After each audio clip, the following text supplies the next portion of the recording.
Hey everyone, good evening and welcome back to my channel. কেমন আছো তোমরা? I hope কি তোমরা সবাই ভালো আছো, সুস্থ আছো। আমিও ভালো আছি, বাট ঠান্ডা লেগে গেছে। তো তোমাদের সকলের সুস্থতা কামনা করে আজকের ব্লগটা ইভিনিং থেকে স্টার্ট করলাম। দেখতেই পাচ্ছ যে আমি এখন ক্ষীর করছি। হ্যাঁ গাইস, যেহেতু বর চলে যাবে তো বরকে লাস্ট বারের মতো বরের পছন্দের কিছু খাবার বানিয়ে খাওয়াতে ইচ্ছে করলো, তাই লেগে পড়েছি। তো আমার বর ক্ষীর খেতে ভীষণ ভালোবাসে তোমাদের দাদাভাই, তো সেই জন্য আমি ক্ষীর করছি। তো এই দেখো, এখানে টিফিন কৌটোটায় এক টিফিন কৌটো ক্ষীর আমি বানিয়ে নিয়েছি। আর ভাবছি কালকে সকালে ব্রেকফাস্টে বানাবো পাটিসাপটা। তো তার জন্য একটু চাল ডাল ভিজিয়ে রেখেছি, তো সেটাকেও আজকে রাত্রিতে শোয়ার আগে পেস্ট করে রেখে দেবো, সকালবেলাতেই একদম পাটিসাপটা বানাবো ব্রেকফাস্টে। তো দেখো, তারপরে আমি চাল ডাল ভিজিয়ে দিয়েছিলাম, তো এটা আমি রাত্রিতে খাওয়া দাওয়া করে শোবার আগে আগে আমি একদম পেস্ট করে রেখে দেবো, নাহলে সকালে তাড়াহুড়ো লেগে যাবে। তো একদম সব কিছু রেডি করে রেখে দেবো, সকাল হলেই আমি বানাবো পাটিসাপটা। তো এখানে আমি কিছুটা চাল আর ডাল নিয়েছি, পরিমাণটা আমি তো রেসিপি শেয়ার করছি না। আর এই দেখো, এখানে ডালের যে খোসাটা, কতটা খোসা বেরিয়েছে, তো সেটা তো বেসিনে ফেলা যাবে না, বেসিনে ফেললে তো জালিটা বন্ধ হয়ে যাবে। তো তার জন্য আমি একটা আলাদা পাত্রে তুলে রেখেছি, ডাস্টবিনে ফেলে দেব। তো তারপর চলে আসি নেক্সট মর্নিংয়ে। তো এই দেখো, আমি সকাল সকাল একদম কিচেনে চলে এসেছি, আর কিচেন থেকেই ক্লিপসটা নিয়েছি। দেখো, আমি পাটিসাপটা বানাচ্ছি। কেন জানি না আজকে পাটিসাপটাটা খুব একটা ভালো, মানে মনের মতো করে ব্যাটারটা হয়তো হয়নি, খুব একটা ভালো হয়নি পাটিসাপটাটা, মানে একটু ফাটা ফাটা হয়ে যাচ্ছিল, একদম মোলায়েমভাবে হয়নি। তো যাই হোক, বাই দ্য ওয়ে খাওয়া তো হবে, বিক্রি তো করতে যাচ্ছি না। তো সেই জন্য যাই হোক না কেন, কোনো রকম করে আমি পাটিসাপটাটা করে নিলাম। কিছু ঘি দিয়ে করেছি আর কিছু সাদা তেল দিয়ে ভেজে নিয়েছি। মানে ঘি দিয়ে করলে বেশ ফ্লেভারটা তো ভালোই লাগে, বাট সব কটা তো আর ঘি দিয়ে করা সম্ভব নয়, তাই কিছুটা সাদা তেলে করেছি আর কিছুটা ঘি দিয়ে করেছি। যেটা আজকে সকালে একদম গরম গরম খাবো সেটা ঘিয়ে করেছি, সবটা তো আর এখনই ফুরিয়ে যাবে না, পরেও খাবো, তো সেই জন্য কিছুটা সাদা তেলে করেছি।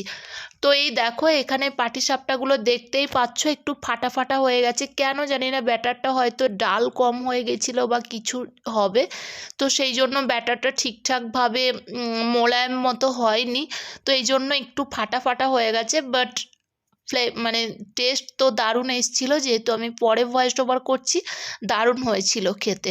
তো তোমাদের দাদাভাই তো খেয়ে ভীষণ ভালো বলল। তারপরেই দেখো, চলে এসেছি ডাইরেক্ট লাঞ্চে বানাচ্ছিলাম আজকে চিকেন, আর তার সাথে একটু বেগুন ভাজা বানাবো। চিকেন হলে বেসিক্যালি আর খুব একটা কিছু বানাই না, কারণ চিকেন হলে বাবান, তোমাদের দাদাভাই, আমি তিনজনেই চিকেন দিয়েই খাওয়া হয়ে যায়, একটা কিছু ভাজা থাকলেই হয়ে যায়। তো সেই জন্য ভাতের সাথে পাতের কোলে একটা কিছু ভাজা থাকলে, স্যালাড থাকে, লেবু থাকে, তার সাথে চিকেন, জাস্ট ওয়াও, আর কিছুই লাগবে না। তো সেই জন্য বেগুন ভাজা করে নিয়েছি, আর এখন চিকেনটা বানাচ্ছি, ভাতটা একটু পরে বানিয়ে নেব। তো দুপুরে লাঞ্চের পরে কিছুক্ষণ পরেই নিয়েছিলাম একটু ফ্রুট কেটে। বাবানকে তো ফ্রুট খাওয়াতে গেলে একরকম যুদ্ধ করতে হয়। তো এইখানে দেখো, আমি নিয়েছি একটা অ্যাপেল, একটা আনার বেদানা, আর নিয়েছি একটা ব্যানানা। তো এটা এখন তো তোমাদের দাদাভাই রুমে নেই, ও তো ডিউটিতে আছে, তো সেই জন্য ভাবছি যে আমি আর বাবান যেহেতু খাবো, তো সেই জন্য অল্প করেই কিছু ফ্রুটস নিয়েছি। এটা বাবান একটু খাবে আর আমি খাবো, ওকে তো ধরে বেঁধে খাওয়াবো, আর আমি একটু খাবো। তারপর দেখো, আমরা বিকেলে মা ছেলেতে একটু ঘুরু ঘুরু করতে চলে গেছি। এখানে বাবান সাইক্লিং করছে, আর আমি একটু বাবানের সাথে ওয়াকিং করছি। তো ওয়াকিং আর কি করব, বাট বাবান যেহেতু সাইকেল চালাচ্ছে, তো ওর সাথে আমিও একটু এই তল্লাটে চক্কর দিচ্ছি। কি আর করব, এক জায়গায় বসে থাকতে থাকতেও তো বোর হয়ে যাব, তাই বাবান সাইকেল চালাচ্ছে আর আমি ওর সাথে সাথে ঘুরে ঘুরে বেড়াচ্ছি।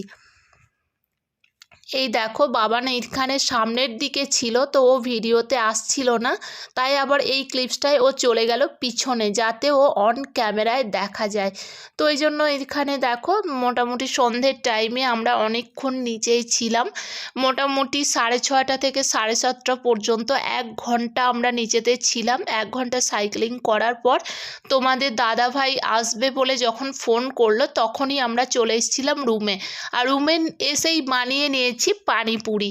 আজকে অনেক দিন পর ইচ্ছে করছিল একটু ফুচকা খাবো। একদিন এখানে এসে ফুচকা খেয়েছি, 5-6 মাস তো হয়ে গেল এখানে এসছি আমরা, বাট এখানকার ফুচকার টেস্ট আমার একদম বেকার লেগেছে, একদম জিরো।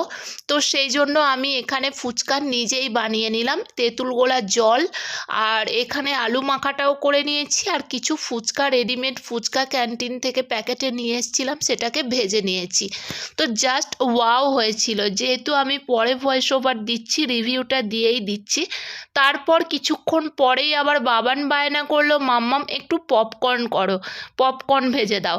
তো তার জন্য আবার একটা প্যাকেট পপকর্ন এখানে রেডি করে নিলাম। এটা এখন তিনজনেই এনজয় করব পপকর্নটা। তারপর আমার চলে এসেছিলো দুটো পার্সেল, তো সেই পার্সেল দুটো এখানে ওপেন করা হচ্ছে, দেখা হচ্ছে কীরকম এসছে না এসছে। তো আমি একটা ক্রপ টপ অর্ডার করেছিলাম আর একটা ডেনিমের স্কার্ট অর্ডার করেছিলাম। তো ক্রপ টপটা বেশ ফোনে দেখে ভালো লেগেছিলো, তো স্ক্রল করতে করতে দেখতে পছন্দ হয়ে গেছিলো, তো সেই মতো আমি অর্ডার করে দিয়েছিলাম। আর তোমাদের দাদাভাইকে বললে কোনো কিছুতেই তো ও না করে না, তাই জন্য অর্ডার করে দিয়েছিল। আর সেটা ফাইনালি চলে এসছে, তাই সেটা আনবক্স করে দেখছি যে প্রোডাক্টগুলো কেমন এসছে। বাট দেখলাম যে না, একদম ঠিকঠাক আছে, খুব সুন্দর কোয়ালিটি। স্কার্টটা তো ভীষণ ভীষণ ভীষণ পছন্দ হয়েছে আমার। তারপর রাত্রিতে বানাবো ভাবলাম এগ রোল, তার প্রিপারেশন এখানে শুরু করে দিয়েছি। তোমাদের দাদাভাই আর আমি যেহেতু খুব তাড়াতাড়ি দুজনে আবারও আলাদা হয়ে যাচ্ছি, তো সেই জন্য আজকে তোমাদের দাদাভাইয়ের পছন্দের খাবারগুলো বানিয়ে ওকে খাওয়ানোর চেষ্টা করলাম। সকাল থেকে রাত্রি পর্যন্ত সমস্ত কিছু যা যা বানিয়েছি ওরই খোয়াইশ পূরণ করার জন্য, ওর ইচ্ছে মতো খাবার বানিয়ে ওকে খাওয়ানোর চেষ্টা করলাম। তারই কিছু ক্লিপস তোমাদের সাথে শেয়ার করলাম, জানি না তোমাদের ভালো লাগবে কিনা।